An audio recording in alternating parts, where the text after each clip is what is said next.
Abram suas Bíblias no Salmo 4. Obrigado.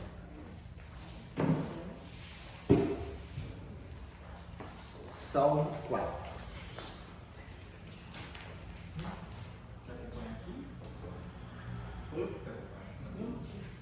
Obrigado.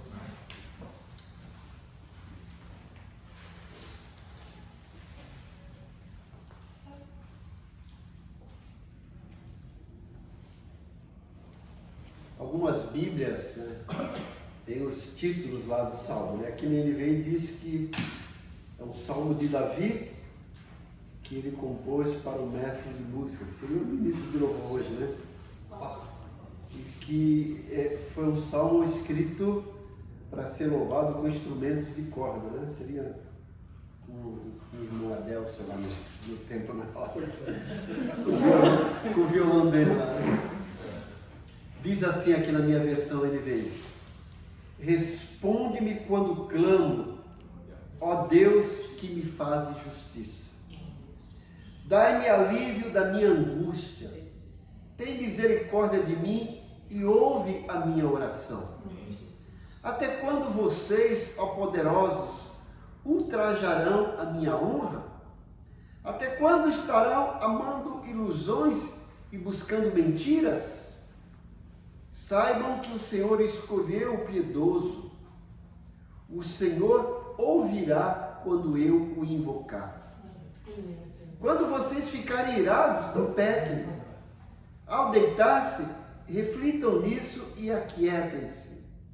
Ofereçam sacrifícios como Deus exige e confiem no Senhor.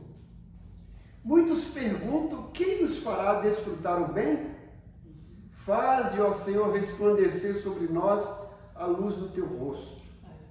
Encheste o meu coração de alegria, alegria maior do que a daqueles que têm fartura de trigo e de vinho. Em paz me deito e logo adormeço, pois só tu, Senhor, me fazes viver em segurança. Aleluia.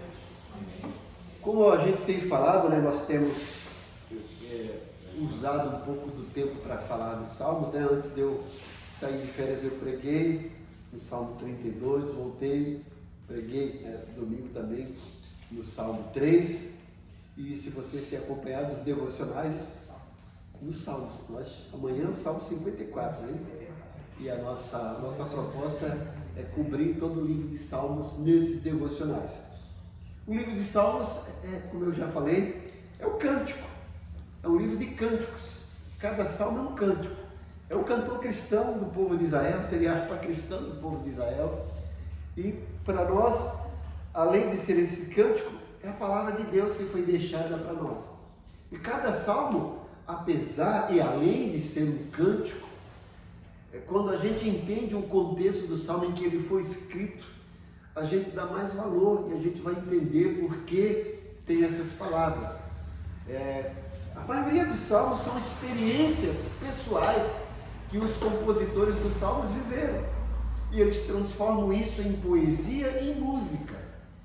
E o interessante é que quando a gente observa o livro de Salmos, a maioria deles foram escritos por Davi, um homem chamado segundo o coração de Deus, aquele homem que derrotou o gigante Golias, que realizou várias guerras e chegou até permitir que o povo de Israel tivesse um tempo de paz. Mas esse homem também tinha lutas internas, tinha problemas como nós, pecou, mesmo sendo homem segundo o coração de Deus, e mesmo essas experiências amargas, quando a gente vê Davi escrevendo o Salmo 32, o Salmo 38, o Salmo 51, né? Ele não tem medo de se expor, ele expõe essa dor, ele expõe essa agonia, essa aflição, e transforma em poesia e transforma em melodia. E interessante que essas experiências, por mais dolorosas que fossem, serviram de louvor e adoração a Deus no templo. Isso nos leva a entender que a nossa dor, as nossas dificuldades também pode ser momento para edificar outras vidas. E veja que esse salmo aqui, esse salmo 4, foi escrito por Davi. E eu queria colocar como tema aqui desse salmo, paz em meio à pressão. O próprio título já traz isso, paz em meio à pressão. E derruba por terra esse conceito de algumas igrejas de que o crente não padece, que o crente não tem dificuldade, e que se ele estiver enfermo é pecado. E não é isso, gente. Se a gente olhar para a vida de Jó, o homem que o próprio Deus falou que não havia na terra ninguém como ele, e sofreu uma dor tremenda, mas Deus estava por trás daquilo.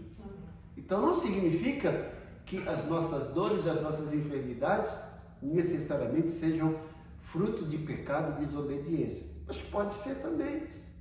Mas nós precisamos aprender como lidar com isso, entender que a vida cristã nos permite passar por pressões, mas quando a gente tem um Deus que é poderoso, a gente sabe como enfrentar. E esse salmo nos leva a aprender a ter paz em meio à pressão, porque ter paz quando tudo está bom, isso é fácil, né?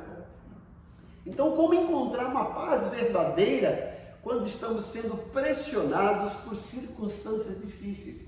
Esse salmo nos leva a entender isso. Veja que Davi começa no versículo 1 fazendo um clamor. Ele clama, mas ele sabe que está clamando para um Deus que o ouve. Ele diz, responde-me quando clamo, ó Deus da minha justiça. Na angústia me deste largueza, tem misericórdia de mim e ouve a minha oração. Então Davi começa esse salmo com um clamor. Ele reconhece que Deus é justo e já o ajudou no passado. E que essa certeza da justiça de Deus e da ajuda passada dá a ele conforto, dá a ele confiança de que agora não vai ser diferente. Que esse Deus continua justo e vai continuar ajudando como ajudou no passado. Ele diz aqui, na angústia me deste largueza. O que ele quer dizer com isso? Ele quer dizer que Deus transforma lugares apertados em um espaço de alívio. Ou seja, eu sempre digo que Deus é especialista em transformar tribulações em triunfos e ainda nos dá troféus. Deus é especialista em transformar tribulações em triunfos e ainda nos dá troféus. A vitória, gente, tem um peso maior quando a luta é grande. Quando é fácil, a gente até não valoriza, né? Mas quando a luta é grande, a gente aprende a valorizar. E Davi experimentou isso. E ele está dizendo, olha, tu me deste largueza no passado. Ou seja, as dificuldades que ele estava de aperto, Deus transformou num lugar espaçoso para ele descansar e para ele perceber a ação de Deus. Às vezes, quando tudo está bom, a gente esquece do poder de Deus. E às vezes Deus nos permite passar por dificuldades para a gente aprender. Então, qual a aplicação desse versículo 1? A aplicação é que quando a pressão aumenta, o primeiro passo não deve ser o desespero, mas oração. Eu tenho falado, não sei se vocês têm percebido, que a oração, no mínimo para nós, é um fator terapêutico. Quando a gente ora, a gente coloca para fora aquelas coisas que estão nos angustiando, que estão nos pressionando, né? E Davi faz isso. Às vezes nós somos um tanto quanto hipócritas na oração. A gente quer passar o retrato de que tudo está bem, mas quando lá por dentro está mal. Quando a gente está um bagaço, Davi não tem vergonha, ele se expõe e fala isso para Deus. E a verdadeira oração é essa. Quando a gente coloca para fora o que está acontecendo. Ali no Ambesp, aqui, antigamente tinha uma frase que eu gostava, e tinha algumas policlínicas que diziam o seguinte: quando a boca fala, o corpo sara. Agora, quando a boca cala, o corpo fala. Então, a oração deve servir para a gente como esse fator terapêutico.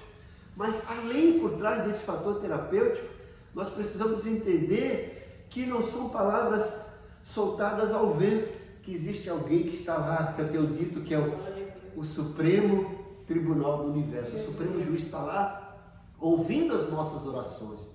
E como diz o Salmo 52, não, o Salmo 54, que o Senhor, Ele recolhe as nossas lágrimas no odre dele.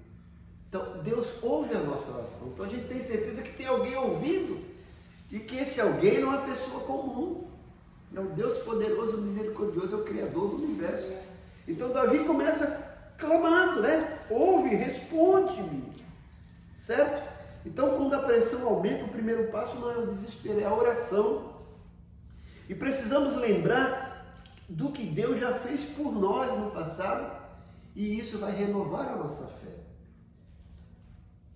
Veja com o Salmo 26, olha, quando o Senhor restaurou a sorte de Sião, Ele está falando de uma coisa que aconteceu. Ficamos como os que sonham, a nossa boca se encheu de alegria e se diziam entre as nações, grande coisa fez o Senhor. Então, é importante a gente recordar as coisas boas de Deus. Isso edifica a nossa fé, isso alimenta a nossa alma, o nosso coração, para enfrentarmos as pressões da vida. Quando a gente vai fazer comida, a gente usa às vezes panela de pressão, né? Por quê? Cozinha mais rápido. Mas já fala pressão, aquela pressão, né? Imagina lá o arroz lá dentro, podia reclamar, né? Mas daqui a pouco ele cresce e fica saboroso para a gente mais rápido. Então as pressões da vida nos ensinam lições que talvez no dia a dia a gente não ia perceber, não ia aprender. As pressões nos ensinam, no mínimo, a entender que nós somos carentes e dependentes de Deus. E Davi começa esse salmo clamando. Então, quando tudo estiver difícil, clame a Deus, sabendo que Ele ouve, que Ele não está lá no outro compromisso, Ele está ouvindo.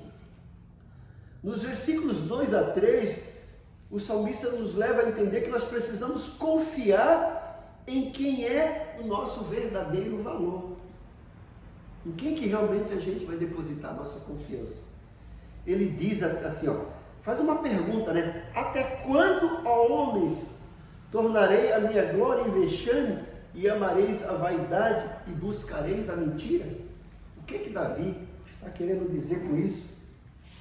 Davi está confrontando aqueles que zombam dele e confiam em vaidades. Muitas pessoas zombavam de Davi. Davi passou momentos difíceis, né? Chegou até a ser perseguido pelo próprio filho dele, como eu falei no domingo.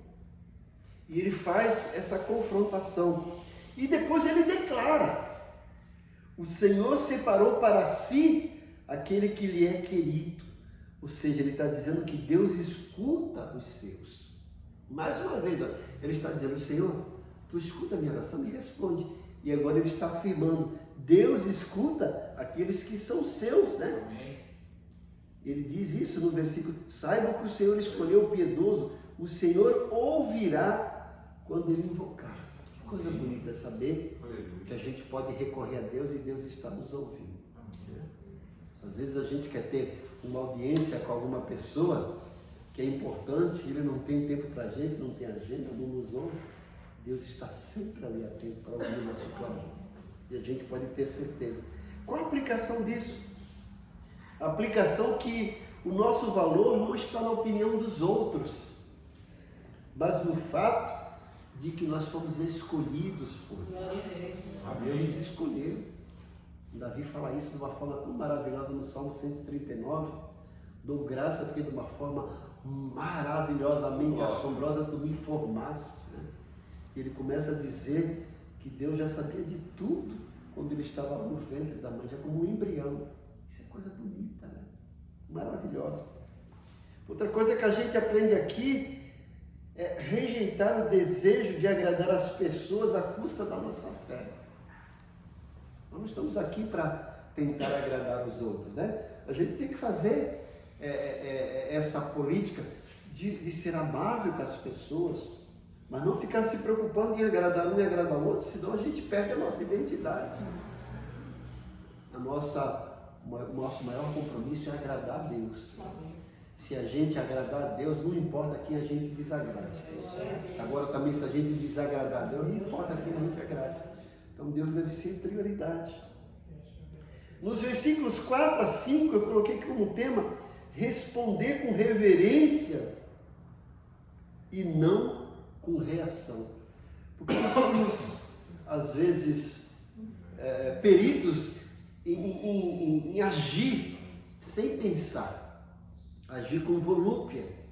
E esses versículos 4 e 5 nos ensinam. O que diz o versículo 4 e 5?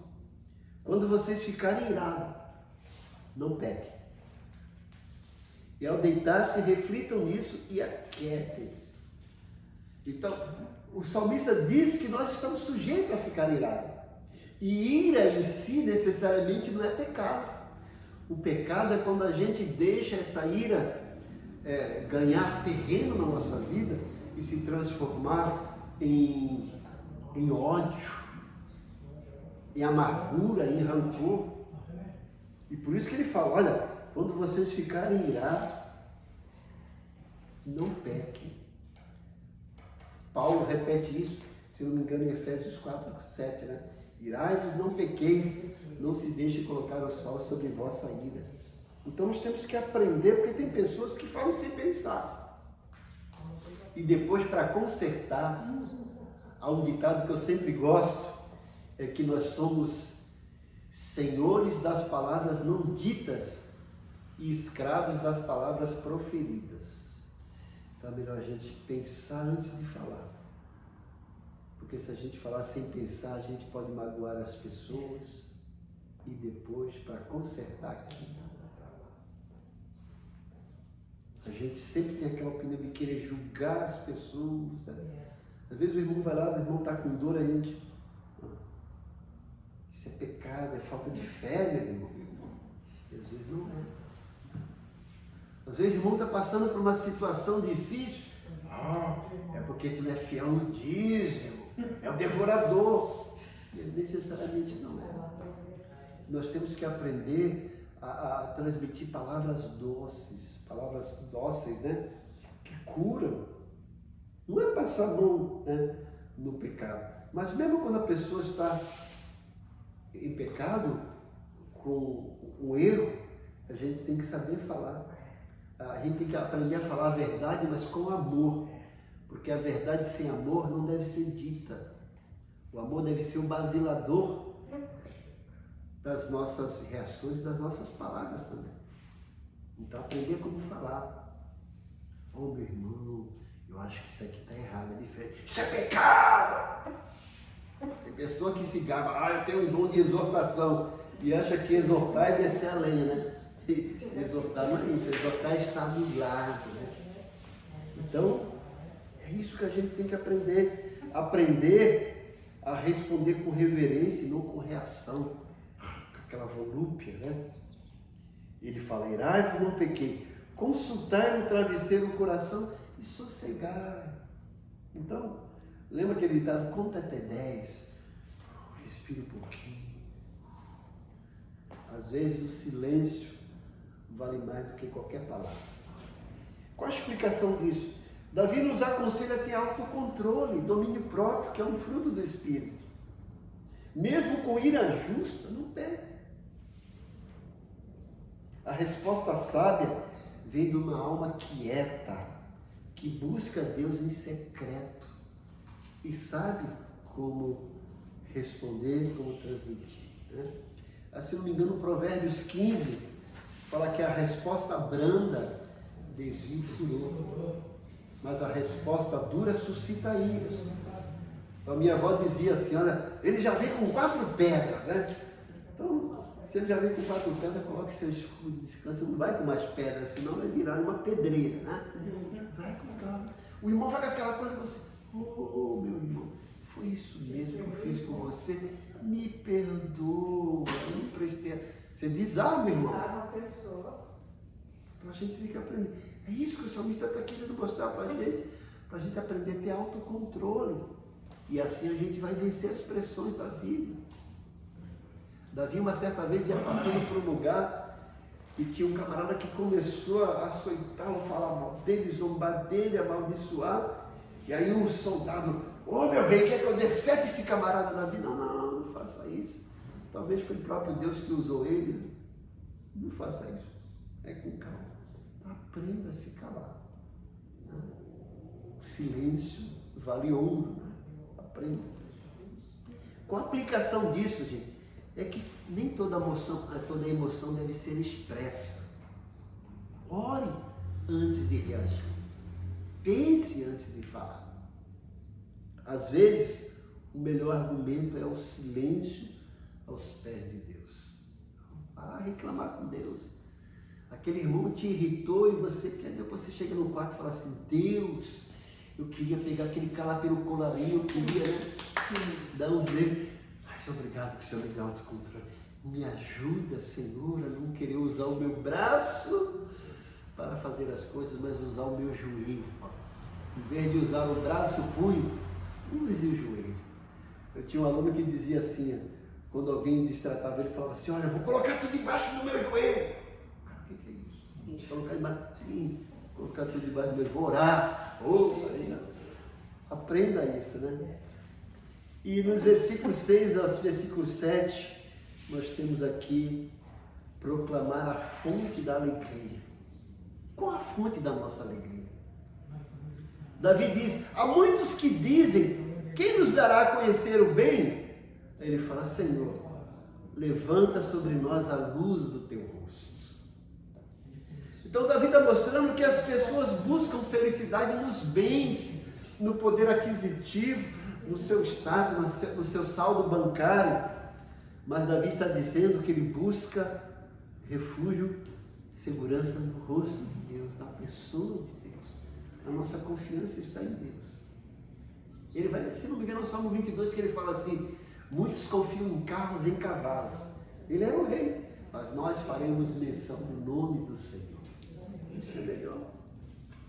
Ele diz aqui, ó: puseste alegria no meu coração, mais do que no tempo em que se multiplica o trigo e o vinho. Que coisa bonita, né? Puseste alegria, encheste meu coração de alegria, alegria maior do que aqueles que têm fartura de trigo e vinho. Ele fala: aquelas pessoas que têm as suas necessidades supridas e têm com fartura, são alegres, a minha alegria é maior, porque a alegria do Senhor é a nossa força. A aplicação, gente, é que a verdadeira alegria não depende das circunstâncias materiais. Viva de modo que sua paz aponte para Deus como fonte de bem. Qual a sua alegria? No Senhor. Lembra que nós cantávamos antigamente? Satisfação. Qual é a satisfação?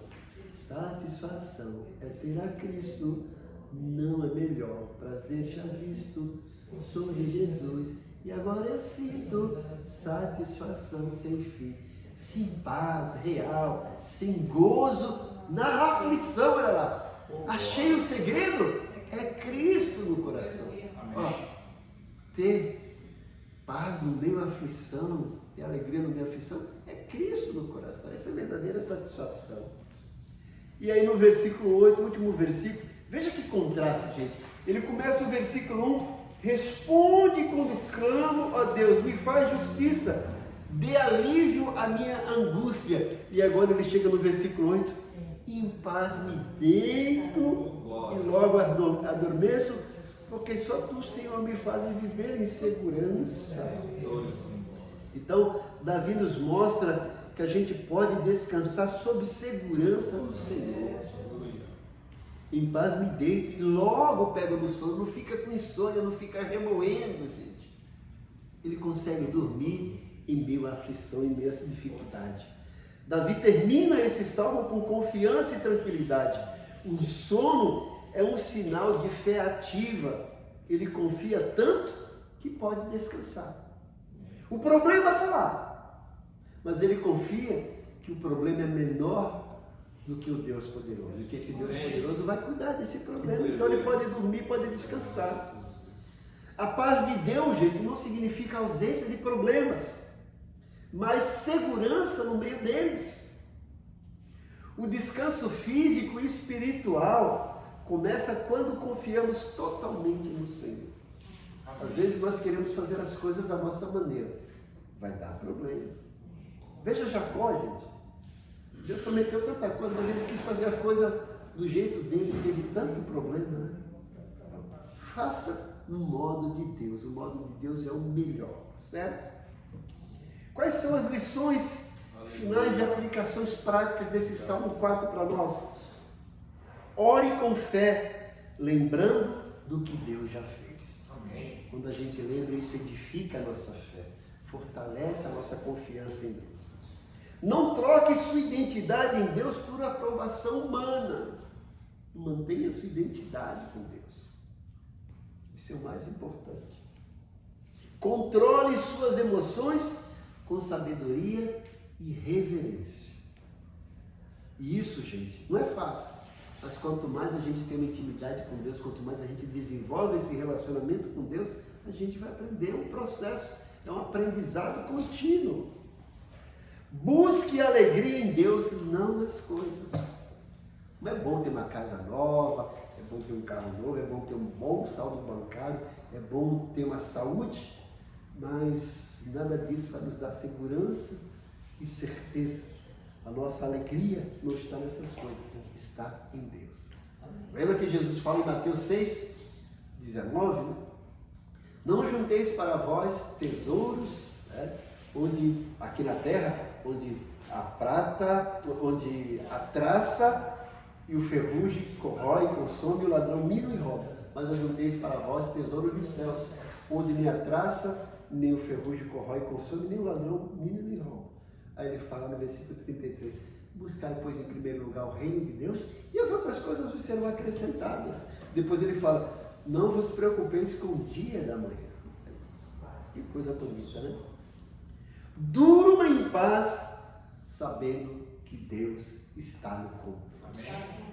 A conclusão é que o Salmo 4 nos ensina que mesmo sob ataque, crítica, opressão, podemos experimentar alegria e paz genuína. Davi nos mostra que o segredo não está nas pessoas, nas coisas, no nosso status, na nossa influência, mas está em Deus, na nossa confiança em Deus. Confiar em Deus, gente, é o segredo. Que Deus continue nos abençoando, que a gente possa fazer dessa meditação de hoje uma lição prática para a gente, cada dia, edificar nossa fé. Oremos. Pai querido, muito obrigado por esse momento de louvor, de intercessão e de meditação da Tua Palavra. Somos gratos por cada vida que aqui está, esse povo fiel que está aqui todas as quartas, domingo de manhã, domingo à noite, para Te cultuar, para aprender a Tua Palavra e para buscar as Tuas orientações cada dia. Nós agradecemos, pedimos que o Senhor derrame bênçãos sem medida na vida dele. Como a gente sempre termina, pedimos que os Teus anjos nos acompanhem até os nossos lares, que o Teu Santo Espírito nos dê um sono reparador e nos dê uma manhã maravilhosa na Tua presença e que nós possamos continuar sendo Teus verdadeiros embaixadores aqui na terra. Nós oramos em nome de Jesus. Amém. Que a graça do Senhor Jesus, o amor de Deus Pai, a comunhão do Espírito Santo seja com todos. Ebenezer, a igreja que se importa com você. Amém.